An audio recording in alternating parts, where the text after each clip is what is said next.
السلام عليكم اخوان، مرحبا بكم في فيديو جديد على قناتكم امجاد الصحراء المغربيه مع اخوكم انور في فيديو جديد. اليوم الاخوان غادي نتكلموا على 4 ديال المواضيع رياضيه حصريه ومازال جديده.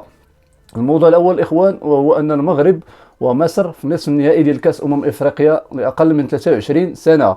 الموضوع الثاني الاخوان وهو ان الاتحاد الجزائري رفع دعوى ضد فوز القجاع على الكاف، ولكن الكاف ما سمعتش ليه وبغى انه يتجه للطاس.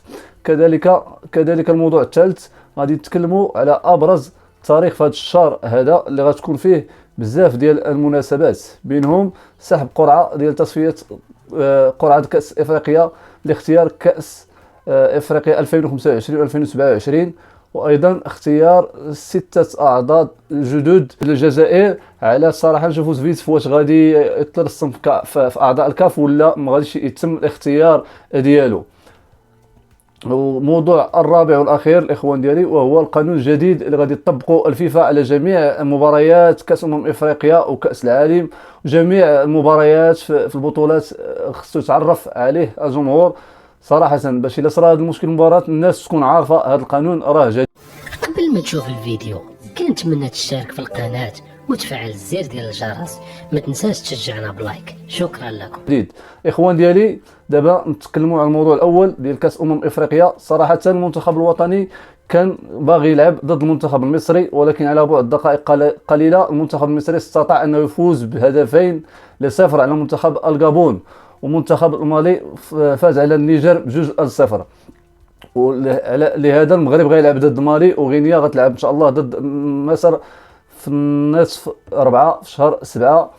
وكنتمنى المنتخب المغربي او المصري يتلاقاو في المباراه النهائيه ويتاهلوا لنهائي اولمبياد 2024، واللي فاز مرحبا به ان شاء الله. وزياده على ذلك الى تاهلوا للنهائي المغرب ومصر فغادي يتاهلوا مباشره للنهائيات. دابا نتكلموا على الموضوع الثاني. كما شفنا ان فوزي القجع في قبه المرلبان هضر على ان المغرب غتحتضن كاس افريقيا 2025. نسمعوها ونعاودوا نكملوا. بشرف اولا تنظيم مباريات كاس افريقيا سنه 25 اللي غيحصل عليها بلادنا، وثانيا بشرف احتضان كاس. صراحه الاخوان هذا الشيء ما تقبلاتوش الدوله الجزائريه، وناض الاتحاد الجزائري الفاف رفع دعوى للكاف، ولكن الكاف ما كانت استجابه من الكاف بتاتا. هذا الشيء ما عجبش الجزائر، وناض كيوجد راسو باش يرفع دعوى للطاس اي الفيفا، وهي اعلى هيئه رياضيه. وكما كتعرفوا القجاع راه قاد بشغلو، راه تنقول لكم ديما في الفيديوهات. وكما كتعرفوا هذه القضيه ديال كاس افريقيا 2025 فخدات الجدل بزاف ديال التاخر، بزاف كل مره كيأجلوه. هذا هو اللي خلى ان فوزي القجاع يقول هذه القضيه هذه. وكنشوفوا ان جاهيد زفيز في بعض المرات قالوا بانهما انسحبوا من 2025، بعض المرات يقولوا تاهلوا ل 2027. المهم قضيه مشربكه. الموضوع الثالث الاخوان اللي غادي نتكلموا فيه هو ان التاريخ الثالث غادي تكون فيه 3 ديال المناسبات. كاين سحب قرعه ديال 2026، وكذلك اختيار البلد اللي غادي ينظم الكان، وغتكون فيه اختيار اعضاء الجدد اللي غادي يمثلوا الكاف، وغادي يكون بينهم جاهز فيزف اللي بغى يدي المكان ديال ربما ديال ليبي. هنا غادي نشوفوا واش الجزائر غتستطيع انها دير جاهز فيزف ولا ما غاديش تستطيع انه يدخل لهذه القضيه هذه. وهذا الشيء غادي يكون في شهر في نهار 12 ان شاء الله في هذا الشهر.